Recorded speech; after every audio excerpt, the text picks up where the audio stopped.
Well, let's now look at housing tenure and questions of housing affordability and even the stress really which is associated with housing policy. So first of all, we have to acknowledge this crisis which is associated with housing. We have started using this concept before in the previous recordings. And the idea is that in Australia, there is this shortage of affordable and available homes. Especially, this is quite noticeable in major cities.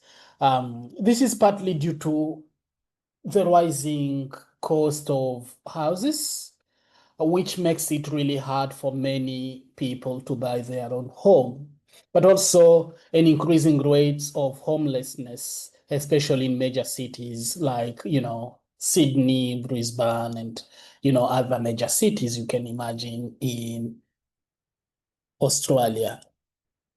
So the question is who is actually most affected?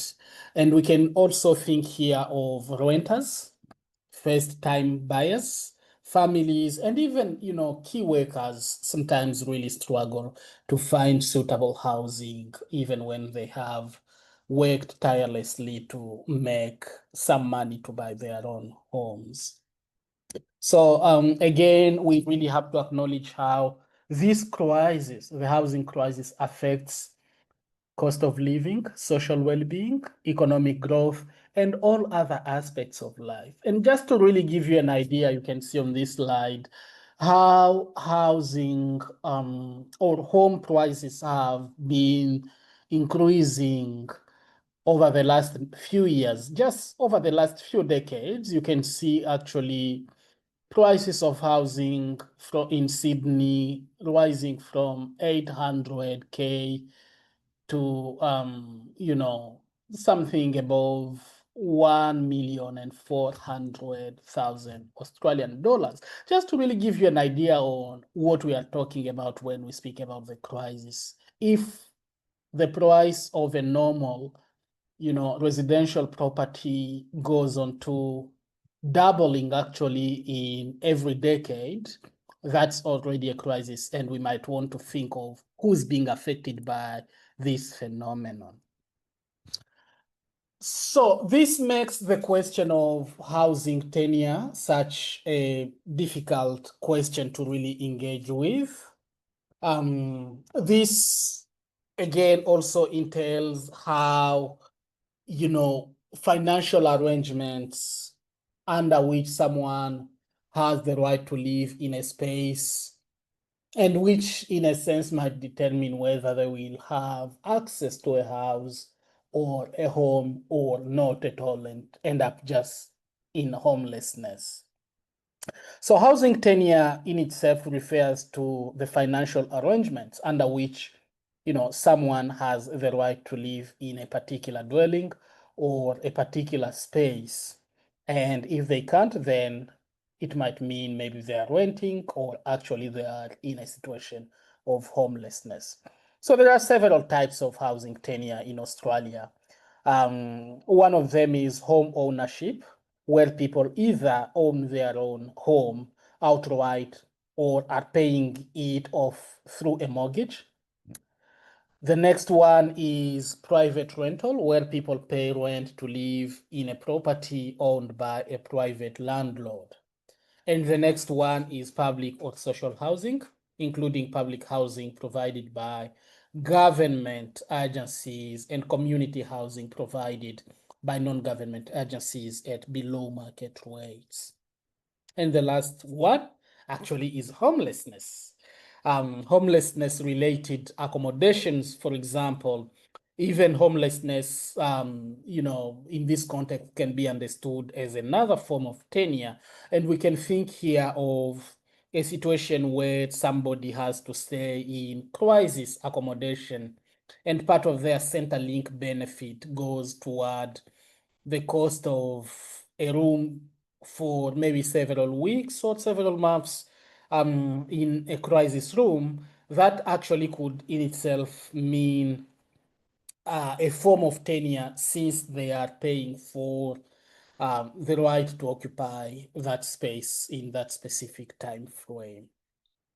Also, of course, someone temporarily renting a spare room might also fall under this broad definition of, housing tenure through what is referred to as homelessness. So homelessness, as we shall be seeing in the later phase of these recordings, is in itself a complex term to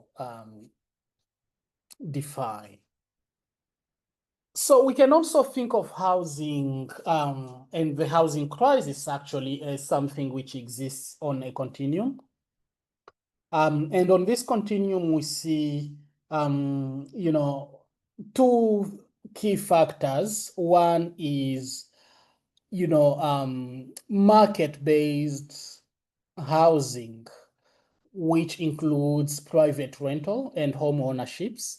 When we also see on the non-marketplace, on the non-market side of things, we find public housing, community housing, crisis housing, or emergency accommodations. So these are not provided through market exchange, but through government or non-government agencies, and are often, in a sense, supported by subsidized grants, which is quite different from the private rental and the home ownership, which actually fall under the market rate.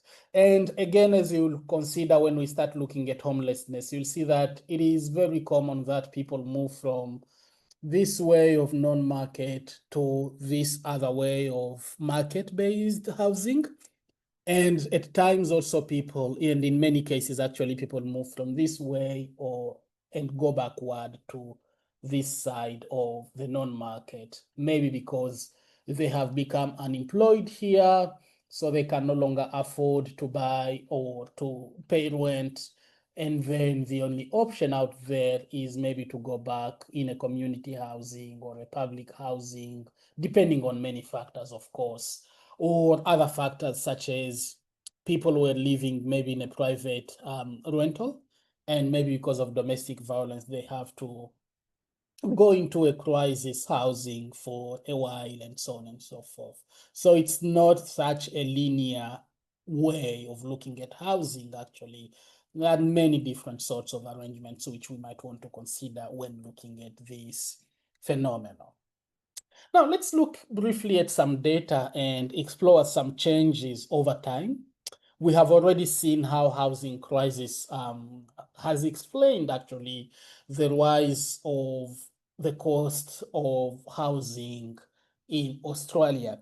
But the other way of looking at this actually is looking at this data, which compares actually, home ownership across two different decades from 1991 to 2021. And you'll see here actually in 1991, about 41% of Australians who owned their own houses, compared to 31 only who did not own or, in that year.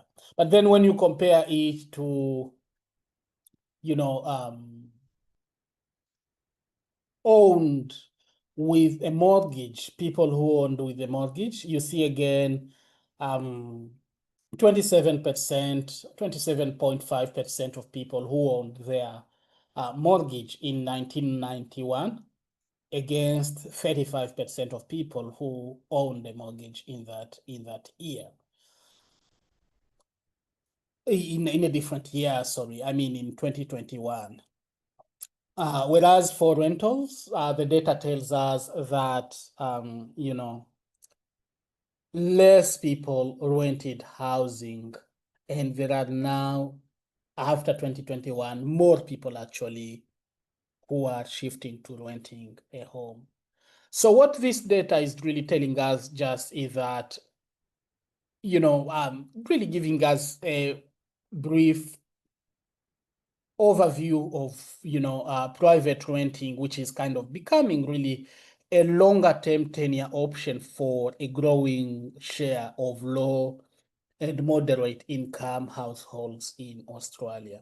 So in the earlier decade, in the 1990s and so on, many people actually rented briefly after leaving home, and were able to purchase their own property, as the data is telling us. But today, more people, more Australians are remaining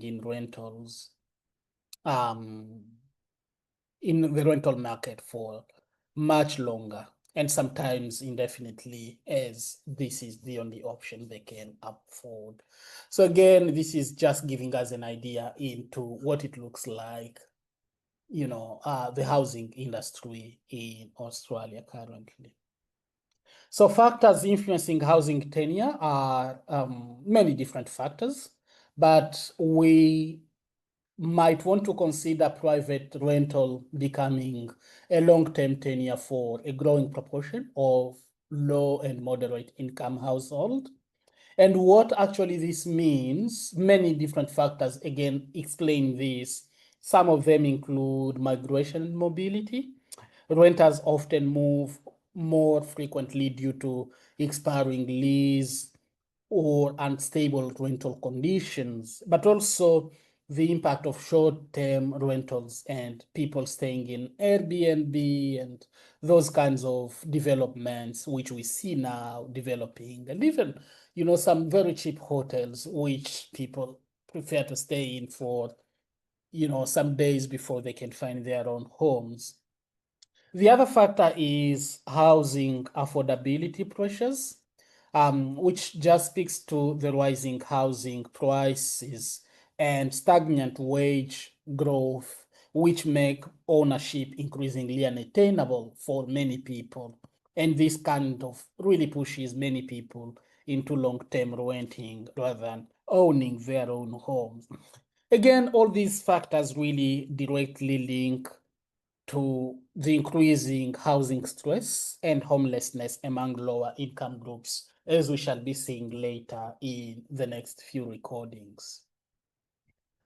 So, public and social housing is the other way to look at this. We've just spoken about the private housing, and we just saw how many people are kind of staying for longer periods in private housing.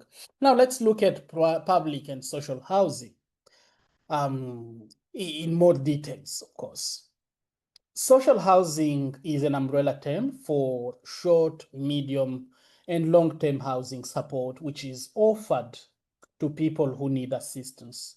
In a sense, it is a non-market form of tenure, which is designed to ensure that vulnerable households have access to secure and affordable accommodations. Within the social housing system, we have two main categories. One of them is the public housing, as we said earlier, which includes long-term government-managed housing and which is delivered and maintained by state or territory governments. And of course, for us in Queensland, we are thinking here of the Queensland's government. We also have under this community housing, which are homes managed by non-government or community-based organizations, which are sometimes in partnership with local councils or local, government agencies.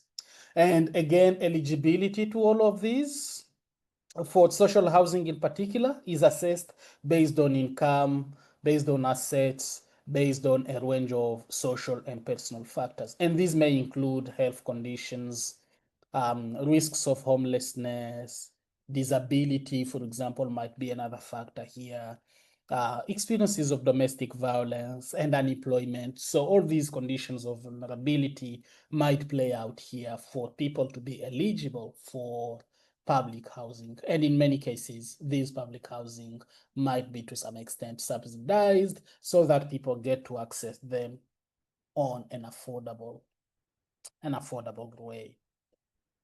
So the current challenge in supply of housing really include the fact that, again, as we started saying in this recording, that Australia faces a significant shortage of social housing.